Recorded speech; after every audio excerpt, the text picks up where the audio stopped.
তো বন্ধুরা, good afternoon. আমরা মামা বাড়িতে এসেছি, তাই দাদুদের জমি দেখতে যাচ্ছিলাম। নৌকো করে পার হচ্ছি, নদী পার হচ্ছি। দেখুন কত কুয়াশা, কত জল, পুরো থই থই করছে। তার জন্য নৌকো করে যাচ্ছি। আর কি ঠান্ডা, আর কুয়াশা, কি অন্ধকার, কিছু দেখাও যাচ্ছে না দূর থেকে। তখন বাজে 11টা, একটু সূর্যের দেখা পেলাম না। আমরা কি কাঁপছিলাম ঠান্ডায়। আমার দাদুও কি কাঁপছিল ঠান্ডায়, ঠক ঠক করে।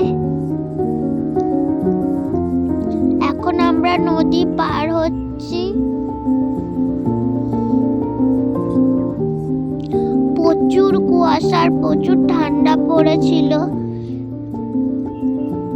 মানে রোদের দেখা একটুও ছিল না,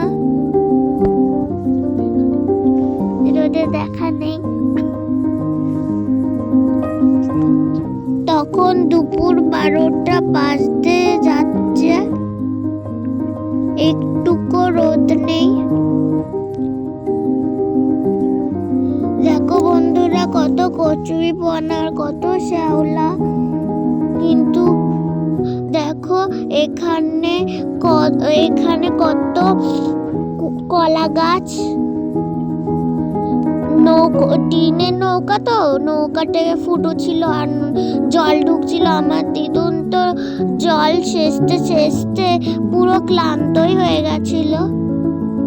আর ওইখানে পুকুর, ওখানে সারি সারি কলা গাছ লাগানো, কত জল সেচছে দেখো।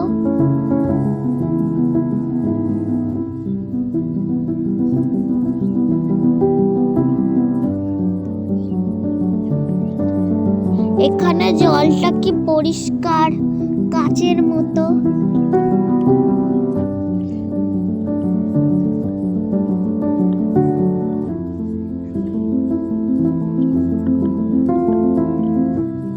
হাই মারো মারো টান হাইয়ো।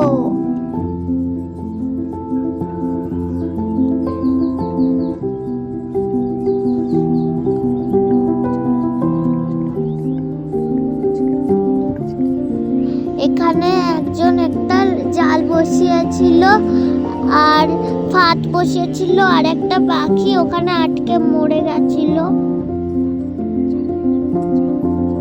আমার দাদু আবার ওইটা ছাড়িয়ে দিয়েছে। ওই দেখো পুকুরের সাইডে কত কি এগুলো গাছ। দূর থেকে তো মনে হচ্ছে সুপারি গাছ, আবার নারকেলও গাছ লাগছে, নাকি কলা গাছ। তোমরা কেউ জেনে থাকলে কমেন্টে জানাবে এটা কি গাছ।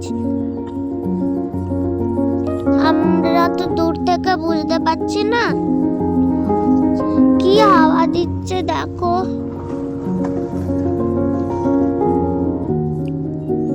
ওই দেখো কত কচুরি পানা আর শ্যাওলা।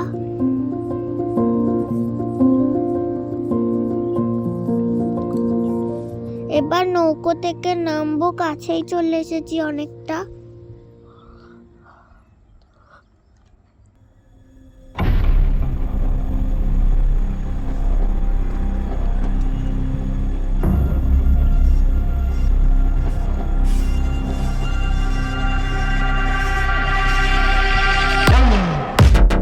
প্রচন্ড কুয়াশা দেখো।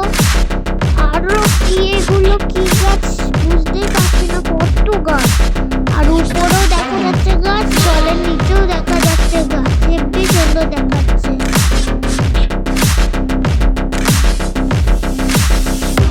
কত কচুরি পানা সাইডে সব চলে এসেছি আমরা। আর আপনাদের সামনে শেয়ার করতে পারিনি, কারণ কি দ্বিগুণ পড়ে গেছিল, তাই বন্ধ করে দিয়েছিলাম। দেখো বন্ধুরা, কত পেঁয়াজ, কাদের ওখানে পেঁয়াজ আর মটরশুঁটি হয়েছে কমেন্টে জানাবেন। এখানে তো প্রচুর হয়েছিল বাড়িতে জমিতে। দেখো নতুন পেঁয়াজ লাগিয়েছে। এখন দেখো কত, মাঝে মাঝে সর্ষে, কিন্তু এটা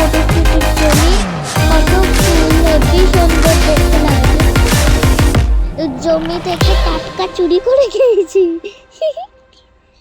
কি মিষ্টি খেতে, টাটকা ছিল না, এর জন্য কি মিষ্টি ছিল, হেভি মজা লেগেছে। আর দেখো পেঁয়াজের জমিতে জল দেওয়া হয়নি বললে তাই ফেটে ফেটে গেছে।